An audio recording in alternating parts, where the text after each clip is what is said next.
पदवीधर मतदार संघ के लिए भाजपा प्रत्याशी संदीप जोशी के प्रचारार्थ राज्य के पूर्व मंत्री चंद्रशेखर बावनकुले का चंद्रपुर में आगमन हुआ। इस मौके पर उन्होंने पत्र परिषद ली। तो चलिए नजर डालते इस खबर पर।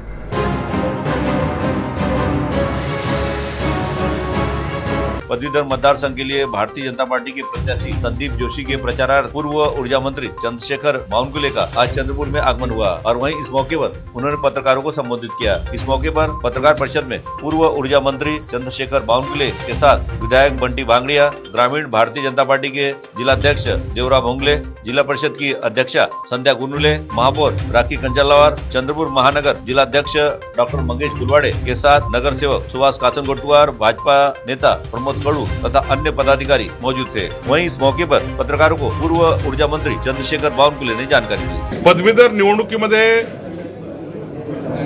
भारतीय जनता पक्षाचे उमेदवार संदीप जोशी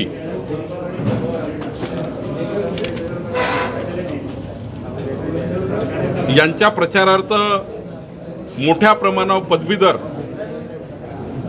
आणि आमचे सर्व नेते हे कामाला लागलेले आहेत आणि चंद्रपूर जिल्ह्याचा जर विचार केला तर 35,000 जवळपास मतदारामध्ये संदीप जोशी यांना 70% मतदान मिळेल अशी या ठिकाणी योजना आज आम्ही तयार केली आहे।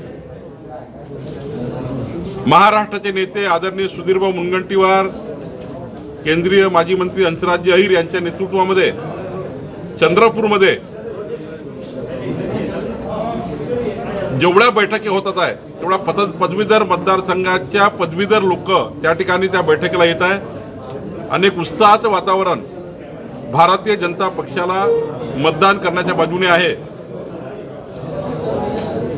महाराष्ट्राच्या महाविकास आघाडी सरकार ज्या पद्धतीने विदर्भावर अन्याय करत आहे,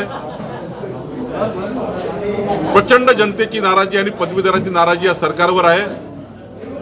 मोठ्या प्रमाणावर चाललेल्या अवैध धंद्याच्या विरुद्ध सुद्धा जनतेमध्ये नाराजी आहे।